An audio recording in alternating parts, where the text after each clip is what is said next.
2026년 3월 초 경기도 오산 미군 기지 하늘이 이상하게 바빴습니다. 밤마다 거대한 수송기 엔진 소리가 울렸습니다.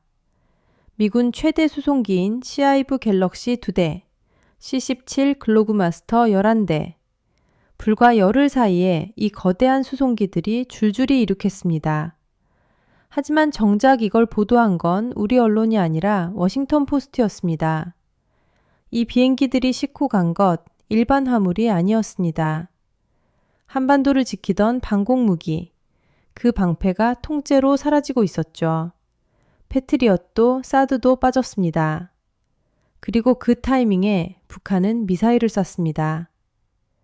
이게 우연일까요? 오늘도 아무도 제대로 말해주지 않는 안보 이야기 함께 파헤쳐 보겠습니다. 사건의 발단은 중동입니다. 2026년 2월 28일 미국과 이스라엘이 이란을 공습하면서 전쟁이 시작됐습니다. 그리고 이 전쟁은 시작부터 어마어마한 속도로 군수품을 소진했습니다. 전쟁 선포 이틀 만에 소진된 군수품 규모가 56억 달러, 우리 돈으로 약 8조 원입니다. 믿기 힘든 숫자죠. 사드 요격 미사일만 해도 초기 단계에서 24발이 쏟아졌습니다. 이란도 가만히 있지 않았습니다. 수백 발의 탄도미사일과 드론을 이스라엘과 미군 기지에 날렸습니다. 바레인, 쿠웨이트, 카타르, 요르단에 있는 미군 기지들이 전부 표적이 됐습니다. 이 속도로 나가면 재고가 버텨낼 수 없었습니다. 미군은 어딘가에서 방공 자산을 급히 끌어와야 했습니다. 미군이 선택한 해법이 충격적이었습니다. 부족한 걸 본국에서 가져오는 게 아니라 한반도에 배치된 무기를 빼가기로 한 겁니다. 3월 3일 새벽 0시 30분, 경북 성주기지에 배치된 사드 발사대 6기가 야음을 틈타 조용히 기지를 빠져나갔습니다. 아무도 모르게 깜깜한 새벽에 사드 발사대 하나에는 요격미사일 8발이 탑재됩니다. 6기면 최대 48발입니다. 이 요격미사일들이 오산기지로 옮겨진 다음 대형 수송기에 실려 중동으로 날아간 겁니다. 발사대 차량은 미사일만 내려놓고 다시 성주로 돌아왔습니다. 외형상으론 사드가 자리를 지키고 있는 것처럼 보이지만 실제로 쏠 미사일이 없는 빈 껍데기가 된 거죠. 빈 발사대가 성주에 서 있는 겁니다. 워싱턴 포스트가 미 국방부 관리를 인용해 이 사실을 보도했습니다. 이재명 대통령도 3월 10일 국무회의에서 이를 공식 확인했습니다. 주한미군이 일부 방공무기를 반출한 것에 대해 우리는 반대 의견을 냈지만 우리 의견대로 전적으로 관철할 수 없는 것이 현실이라고 했습니다. 대통령 스스로 막지 못했다고 인정한 겁니다. 7곡 캠프 캐럴에 예비 미사일이 저장돼 있다는 이야기도 나왔습니다. 하지만 전문가들은 고개를 저었습니다. 48발이 빠진 공백을 즉시 메울 수 있는 수량인지 실제 작전 가용 상태인지 불분명하다는 겁니다. 한반도 고고도 방어에 구멍이 뚫린 건 부정할 수 없는 사실이 됐습니다. 사드만이 아니었습니다. 국내 여러 기지에 분산 배치돼 있던 패트리엇 포대들도 오산기지 한 곳으로 집결하는 정황이 포착됐습니다. 한꺼번에 실어 나르기 위한 준비였습니다. 2025년 6월에도 이란 택시설 공습 3개월 전 주한미군 패트리엇 2개 포대가 중동으로 갔다가 그해 10월에 복귀한 선례가 있었습니다. 이번에는 그때보다 규모가 훨씬 크다는 분석이 나왔습니다. 3개 포대 이상이 빠질 수 있다는 보도까지 나왔습니다. 한국에 배치된 패트리엇 포대가 8개라는 점을 감안하면 3개 이상이면 전체의 3분의 1 이상이 빠지는 겁니다. 패트리엇은 중고도와 저고도 탄도미사일을 요격합니다. 사드는 고고도, 패트리엇은 중저고도. 두 체계가 동시에 비면 그야말로 하늘에 구멍이 뚫리는 겁니다. 한국 정부는 반대 입장을 냈습니다. 하지만 막지 못했습니다. 이유가 있습니다. 한미 합의에 따르면 주한미군 자산의 일시적 차출은 미국이 한국에 통보만 해도 되는 구조입니다. 영구적 철수는 협의가 필요하지만 이 시적 이동은 통보로 충분한 겁니다. 문제는 그 통보조차 수송기가 뜨고 난 뒤에야 파악됐다는 겁니다. 사전 협의가 없었던 겁니다. 이게 바로 전략적 유연성의 이면입니다. 들어보기엔 거창하지만 실제로는 한반도 안보를 미국의 글로벌 전략 앞에 종속시키는 구조입니다. 우리가 방위비를 내고 땅을 빌려줘도 우리가 모르는 사이 무기가 사라질 수 있는 구조인 겁니다. 이런 뉴스를 접했을 때 여러분 마음속 어딘가에 허탈함이 느껴지지 않으셨나요? 그 감각이 맞습니다. 페이브웨이 정밀 유도 키트 이야기도 빠뜨릴 수 없습니다. 주한미군이 보유하던 페이브웨이 유도 키트 1000개가 이미 한국을 떠났다는 보도가 나왔습니다. 이 키트는 일반 폭탄을 정밀 유도 무기로 바꿔주는 장치입니다. 북한 핵심 시설을 타격할 때 쓰이는 바로 그 정밀 타격 능력입니다. 탄도미사일을 막는 방어 무기가 사라진 것도 문제인데 공격 능력까지 약화된 겁니다. 방패도 창도 함께 빠져나간 상황입니다. 한반도에서 유사시 대응 능력이 동시에 여러 방면에서 줄어든 겁니다. 한반도가 중동의 후방 창고가 됐다는 표현이 결코 과장이 아닌 이유입니다. 전략적 유연성은 2006년 한미 외교장관 합의로 공식화된 개념입니다. 주한미군이 한반도 방어에만 묶이지 않고 세계 어디서든 미군 작전에 투입될 수 있도록 한 겁니다. 당시 한국은 조건을 달았습니다. 한국민의 의사와 무관하게 지역 분쟁에 연루되지 않아야 한다는 단서였습니다. 그런데 그 단서는 우리 군인이 타국 전쟁터에 끌려가지 않는다는 의미였지 우리를 지키는 무기가 빠져나가는 걸 막는 조항이 아니었습니다. 20년 전 합의의 허점이 지금 현실로 터져나온 겁니다. 그리고 전문가들은 오래전부터 이 허점을 지적해왔습니다. 아무도 듣지 않았을 뿐입니다. 우리가 방위비를 분담하고 땅을 빌려주고 유지비를 부담하는 무기들이 우리와 상의도 없이 다른 전쟁터로 떠났습니다. 댓글에서 자주 보이는 말이 있습니다. 자기 물건 자기가 가져간다는데 뭐라 할 수 없다고요. 법적으로는 맞습니다.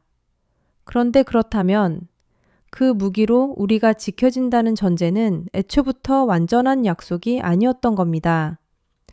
동맹의 비대칭성이 여기서 드러납니다. 미국에게 주한미군은 글로벌 전략 체스판의 말 하나입니다. 한반도가 위험하면 막아주고 다른 곳이 더 급하면 옮겨가는 전략 자산이죠. 하지만 우리에게 주한미군은 생존의 방패입니다. 같은 무기를 완전히 다른 눈으로 보고 있는 겁니다. 미국 입장에서도 이해되는 논리가 있습니다. 이란 전쟁은 지금 이 순간도 진행 중입니다. 개전 20일 만에 브렌트유는 배럴당 115달러까지 치솟았습니다. 이스라엘이 이란의 최대 가스전인 사우스파스 생산시설을 타격하자 이란은 주변 걸프 국가 에너지 시설을 보복 공격했습니다. 중동이 타오르는 동안 미군 기지들이 매일 수십 발의 탄도미사일 위협에 노출돼 있습니다. 방공망이 무너지면 미군 자체가 위험해집니다. 글로벌 전력을 효율적으로 배치하는 건 미군의 전략적 합리성입니다. 문제는 그 합리성의 청구서를 한반도가 받아들고 있다는 겁니다. 여러분도 이런 불합리한 구조가 불편하게 느껴지지 않으시나요? 그리고 북한이 움직였습니다. 사드 발사대가 성주기지를 빠져나간 지 얼마 되지 않아 북한은 탄도미사일을 발사했습니다. 우연이라고 보기 어렵습니다. 북한의 정보 수집 능력을 감안하면 한반도 방공망에 구멍이 생긴 타이밍을 정확히 읽었다고 봐야 합니다. 성주에서 대형 차량이 야간에 이동하는 건 위성으로도 포착되고 정보망으로도 흘러나갈 수 있습니다. 실제로 보안 취약성에 대한 지적이 국내에서도 나왔습니다. 우리 안보 정보가 이렇게 훤히 드러나는 구조, 이것 자체가 또 다른 문제입니다. 사드가 빠진 날 미사일이 날아왔습니다. 가장 소름 돋는 타이밍이었습니다. 북한의 계산은 더 복잡합니다. 트럼프 입장에서 지금 가장 급한 건 중동입니다. 이란 전쟁 20일째, 사망자가 쏟아지고 유가는 배럴당 115달러를 돌파했습니다. 이 상황에서 북한 문제까지 불거지면 트럼프의 두 가지 약점인 비용과 지지율이 동시에 흔들립니다. 트럼프가 북한에 내민 손은 협상 제스처이기도 했지만 사실상의 SOS이기도 했습니다. 지금 좀 가만히 있어 달라는 신호였죠. 북한은 그 순간을 놓치지 않았습니다. 미국이 가장 바쁠 때 압박을 극대화하는 전략. 이게 김정은의 플레이북입니다. 이번에도 그 공식대로 움직였습니다. 북한이 노리는 건 단기적 도발 성과가 아닙니다. 핵 보유국 지위를 사실상 인정받는 것입니다. 미국이 중동에 발이 묶인 사이 협상 테이블에서 유리한 고지를 차지하는 게 목적입니다. 여기서 러시아 카드도 작동합니다. 북한은 병사 1만 2천 명을 러시아 전쟁터에 보내고 포탄도 대규모로 지원했습니다. 그 대가로 받아온 첨단 기술이 미사일 정밀도를 높였다는 분석이 나옵니다. 그 기술이 지금 동해에 꽂히고 있는 겁니다. 단순 도발이 아닙니다. 러시아라는 든든한 배경과 미국의 분산된 주의력을 동시에 활용하는 정교한 전략입니다. 여러분이라면 이 상황에서 어떤 선택을 하시겠습니까? 외교 협상을 믿고 기다리시겠습니까? 아니면 지금 당장 독자적 방위 능력 강화에 집중해야 한다고 보시나요? 댓글로 의견 남겨주세요. 이 패턴은 처음이 아닙니다. 2025년 6월에도 이란 핵시설 공습 3개월 전에 주한미군 패트리엇 2개 포대가 중동으로 갔다가 같은 해 10월에 돌아왔습니다. 이번이 두 번째입니다. 그리고 규모는 더 커졌습니다. 앞으로도 중동의 위기가 닥칠 때마다 한반도 방공자산이 차출되는 패턴이 반복될 가능성이 높습니다. 이건 일회성 사건이 아닙니다. 구조적 문제입니다. 한반도가 미국 글로벌 전략의 예비 창고가 될 수 있다는 현실을 이제는 직시해야 합니다. 그런데 이 위기의 이면에 놀랍게도 기회가 숨어 있습니다. 사실 이 문제는 한국만의 이야기가 아닙니다. 주한미군 방공자산이 중동으로 빠진 사실을 두고 중국 군사 전문가 숭중핑은 글로벌타임스를 통해 사드 시스템이 중동에서 전투 손실을 입었기 때문에 한국 사드를 재배치할 필요가 있었던 것이라고 주장했습니다. 사드의 한계를 부각하며 한국 안보 공백을 이용하려는 겁니다. 중국이 이 상황을 반기는 건 분명합니다. 반면 일본은 이미 이지스 탑재함 2척을 건조 중이고 2027년과 2028년 배치를 목표로 독자 방공 능력을 강화하고 있습니다. 우리 이웃 나라들은 저마다 이 상황을 자국 안보 이익으로 계산하고 있습니다. 우리만 멍하니 보고 있을 수 없습니다. 그렇다면 희망은 없는 걸까요? 반전이 있습니다. 바로 2026년이 전환점이 될 수 있습니다. 우리 군이 독자적으로 개발한 방공체계들이 본격 가동 단계에 들어서고 있기 때문입니다. 먼저 청궁2입니다. 2026년 3월 UAE 실전에서 이란의 탄도미사일을 96%나 요격하는 성과를 냈습니다. 거의 완벽한 요격률이죠. 패트리엇의 요격률이 화제가 됐던 걸 기억하시나요? 걸프전 당시 패트리엇이 요격에 실패하는 사례가 속출하면서 논란이 됐습니다. 청궁2는 그 성능 논란을 뒤집는 결과를 실전에서 보여줬습니다. 세계 방공 시장이 주목하고 있고 우리 군도 이미 20개 포대 양산과 배치를 완료했습니다. 이미 실전에서 검증된 우리 무기이고 미국 무기가 빠져나간 자리를 메울 수 있는 가장 현실적인 대안입니다. LSM도 있습니다. 한국형 사드라 불리는 장거리 지대공 미사일 체계입니다. 국방과학연구소와 한화, LIG 넥스원이 공동 개발했고 2024년 5월 개발이 공식 완료됐습니다. 전력 투입 적합 선언도 받았습니다. 사드가 담당하던 고고도 탄도미사일 방어를 국산 체계로 대체하는 게 목표입니다. 사드는 미국이 언제든 가져갈 수 있습니다. 하지만 LSM은 우리 땅에 우리 무기로 영구 배치됩니다. 배치와 전력화에는 아직 시간이 더 필요합니다. 하지만 방향은 명확합니다. 우리 무기로 우리 하늘을 지키는 겁니다. 이 한 문장이 지금 한국 방산이 나아가는 방향입니다. 자주국방이라는 말이 공허하게 들리던 시절이 있었습니다.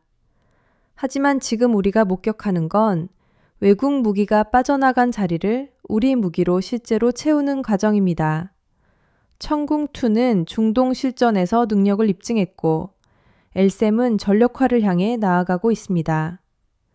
물론 아직 갈 길이 있습니다.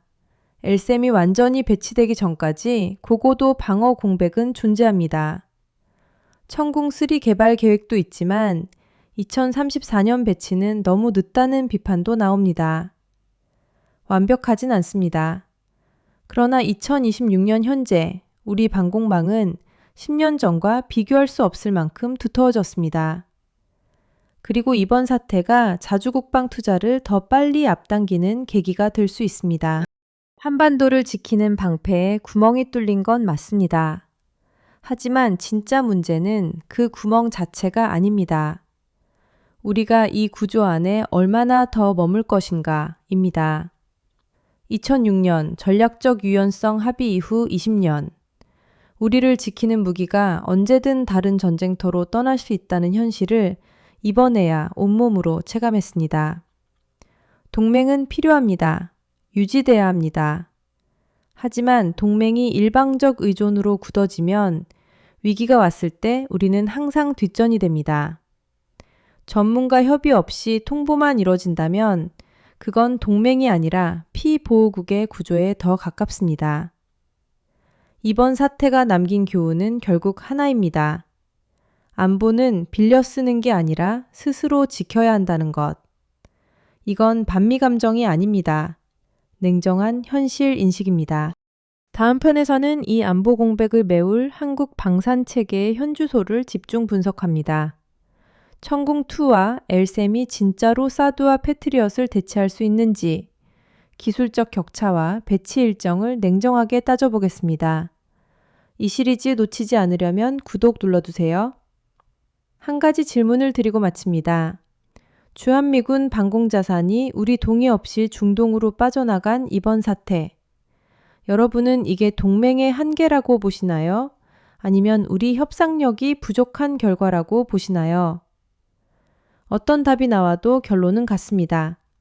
우리 하늘은 우리가 지켜야 합니다. 댓글에서 이야기 나눠봐요.